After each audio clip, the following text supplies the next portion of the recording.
Welcome to The Explainer. Today we're going to talk about something that's probably in your pocket right now, but you've never actually seen it. We're digging into the secret materials that power our world and how one nation managed to get a stranglehold on them. So what do you think really powers our high-tech world? Yeah, you might say software or electricity, maybe silicon, but the real answer? It's much more elemental. It's a handful of resources that have become a massive choke point in global politics. Yep, it's a handful of metals you've likely never even heard of. But these things, they are the invisible engine of our entire modern life. They're in your phone, they're in fighter jets, they're everywhere. And the supply chain for them, well, that represents a huge vulnerability for pretty much everyone else. All right, let's get into it. First up, our high-tech Achilles heel. We're going to see just how deep this hidden dependency really goes. Okay, so this really gets to the heart of it. One single country has managed to create a near monopoly on these absolutely essential resources. We're talking up to 90% of the processed metals are controlled by China. And let's be clear, this isn't just about economic leverage. This is massive geopolitical power. So what are these things anyway? They're called rare earth elements, or REEs for short. Now, here's the funny part. They're not actually rare. You can find them all over the Earth's crust. The real trick, the thing that gives them their power, is that getting them out of the ground and processing them is incredibly difficult, it's super expensive, and honestly, it's terrible for the environment. And when I say they're important, I mean their importance is just staggering. Think about it. The powerful magnets in EV motors and wind turbines, yep, that's them. Key parts of your smartphone, them too. And it gets more serious. The guidance systems in advanced missiles and fighter jets, you guessed it. Without these elements, whole industries would literally just stop. So, the big question is, how on earth did we get here? Well, I can tell you this wasn't an accident. Not at all. This was a deliberate, strategic plan that played out over decades. And you might find this hard to believe, but the United States used to be the world leader here. Seriously. But then, starting back in the 90s, China made a strategic pivot. They decided to control this market no matter the cost.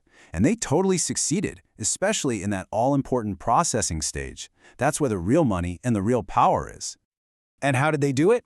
Well, as environmental rules and labor standards got tougher in the West, this kind of mining became really expensive and, frankly, pretty unpopular. China saw its chance. It saw a strategic opening and said, we'll take it.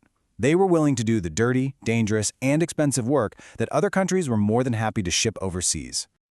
But this strategy came at a price. And the environmental consequences? They are just staggering. This quote right here paints a really grim picture of the true cost: massive toxic lakes of radioactive sludge.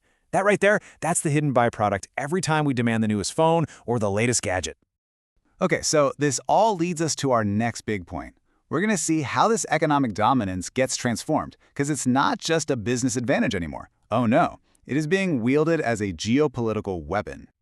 In the middle of all these ongoing trade disputes, especially with the United States, China is now making it very clear they're willing to use their control over rare earths as a weapon. They're threatening to cut off exports, to basically choke the supply to their rivals. When you control over 2/3 of the world's mining, and even more of the refining, remember that's the important part, you can basically tighten the screws on the world's most advanced industries anytime you want. It gives you incredible leverage. Now, if you study international relations, there's a term for this. It's a textbook example of what's called hard power. You're using direct economic muscle, in this case controlling resources, to force other countries to do what you want. But that raises another interesting question. Could this also be an example of sharp power? Now, sharp power is a bit different. It's about using targeted pressure to manipulate and, maybe more importantly, to divide your opponents. By threatening one specific industry, China could try to drive a wedge between allies, or even between a government and its own companies that desperately need these materials. And make no mistake, if China were to pull that lever, the impact would be like a set of dominoes falling across the entire globe.